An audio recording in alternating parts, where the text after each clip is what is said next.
शादी उसके माँ बाप एक आलसी लड़के से करा देते हैं। चलो, रोली की शादी हुई और हमने गंगा नहाई। और क्या, बेटियां तो होती ही हैं बोझ। हाँ, पर अब क्या चिंता, उतार तो दिया बोझ तुमने, अब वो लोग समझे।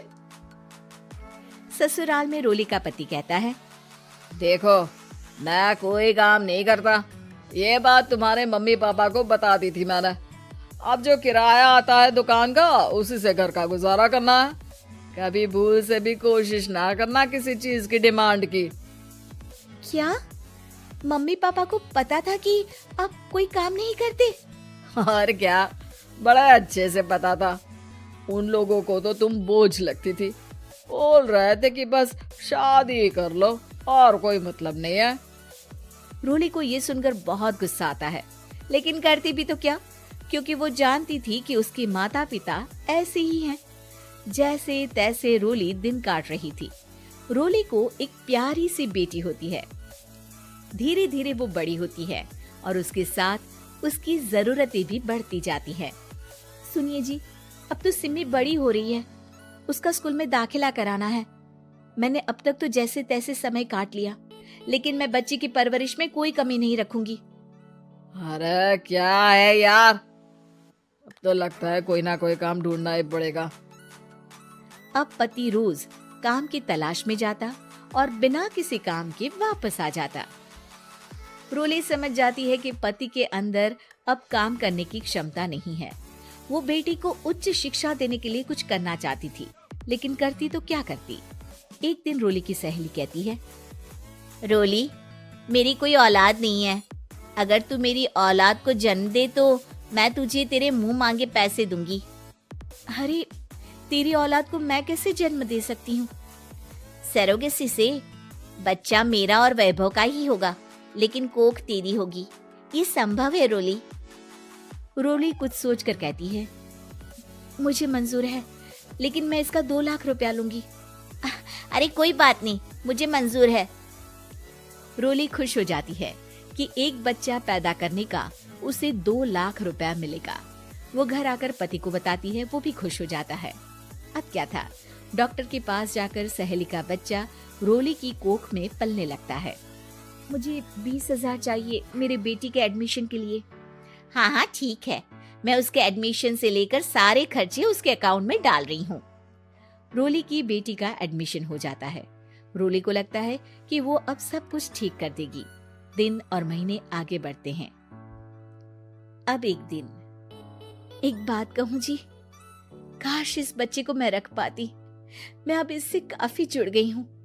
अरे यार, पता नहीं किसका बच्चा है, अपने पास है ना अपनी मुन्नी। हाँ, लेकिन अब मैं भी इस बच्चे से जुड़ाव फील करने लगी हूँ। लेकिन मैं ये जानती हूँ कि ये मेरा बच्चा नहीं है। दोनों की जिंदगी ठीक चल रही थी, लेकिन कहते ना कि सुख का पल ज्यादा लंबा नहीं होता। एक दिन रोली की सहेली का फोन आता है। रोली, मुझे अब ये बच्चा नहीं चाहिए, मैं अपने पति को छोड़ रही हूँ। अरे लेकिन मुझे पैसों की जरूरत है, बच्चा तुम्हारा है, मैं क्या करूंगी? सहेली बिना कुछ बोले फोन काट देती है, फोन स्विच ऑफ कर देती है। लेकिन रोली के जीवन का तूफान यहीं नहीं रुकता। रोली, मैं इतना भार नहीं उठा सकता। आज पढ़ाई का पैसा मांग रही हो, कल को शादी, कॉलेज और पता नहीं क्या क्या। मैं तुम्हें छोड़ रहा हूँ, अपनी बच्ची उठाओ और निकलो इस घर से। अरे पर मैं कर तो रही हूँ ना बच्चे के लिए काम, आप आराम से रहिए ना। क्या काम कर रही हो, देख रहा हूँ मैं। ये छोटा शहर है, यहाँ लोगों को बात बनाते वक्त नहीं लगता। तो मैं क्या करूं? ज्यादा पढ़ी लिखी नहीं हूँ, कैसे घर के खर्चे चलाऊं? और आप तो काम करना ही नहीं चाहते। हाँ, ना चाहता हूँ और ना ही करूँगा। रोली को पति की बात पर काफी गुस्सा आ जाता है। ठीक है, अगर मेरे जीवन में संघर्ष ही लिखा है तो वही सही। इस वक्त पति होने के नाते आपको मेरा साथ देना चाहिए था, लेकिन नहीं, आपने तो इस हाल में मुझे घर से बाहर निकालने की बात कह डाली। देखो, ये सारी फालतू की बातों के लिए वक्त नहीं है मेरे पास। रोली, जिसकी कोख में किसी और का बच्चा था और साथ छोटी सी बेटी, पति का घर छोड़कर रास्ते पर आ जाती है। रोली के पास मायके के सिवा दूसरा कोई रास्ता नहीं होता। अरे रोली कैसी है? कितने दिनों के लिए आई है? हमेशा के लिए माँ। वो माँ को सारी बात बता देती है। ओए लड़की, इतनी हिम्मत का काम कर लिया। अरे ना ना, यहाँ कोई जगह नहीं है। तुम तो अपना बोरिया बिस्तर उठाओ और निकलो यहाँ से। रोली के पास अब मायके का रास्ता भी नहीं बचता। वो चुपचाप बच्ची को लेकर जा रही थी कि उसे दर्द होता है और वो डॉक्टर के पास चली जाती है। और फिर वहां वो एक प्यारे से बेटे को जन्म देती है। कितना प्यारा है, कितने अभागे हैं इसके माँ बाप जो इसके पैदा होने पर भी नहीं है। तभी वहां डॉक्टर आ जाती है। रोली, बच्चे के पिता तुमसे मिलना चाहते हैं। आपका बहुत बहुत शुक्रिया। मैं इस बच्चे को पालूंगा, भले ही इसकी माँ ने इसे छोड़ दिया हो, पर मैं अपनी जिम्मेदारी निभाऊंगा।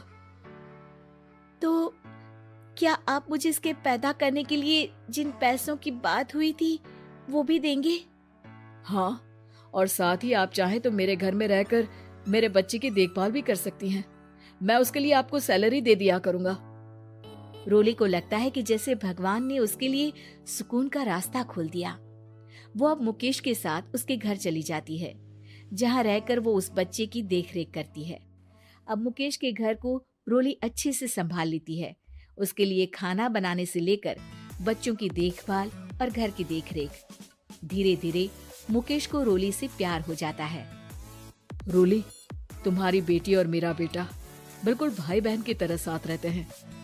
हाँ, आखिर है तो एक ही कोख के बच्चे, अटैचमेंट तो होगा ही ना। रोली, तुमने घर और मुझे दोनों को संभाल लिया। ये तो मेरा काम है। आपने भी तो मुझे छत दी जिससे मैं अपनी बेटी की पढ़ाई और भविष्य के लिए पैसे जोड़ सकूं। अब रोली, क्या तुम मुझसे शादी करोगी? अब मैं जानता हूँ तुम्हारी भी शादी कुछ खास अच्छी नहीं रही। रोली को मुकेश की बात ठीक लगती है।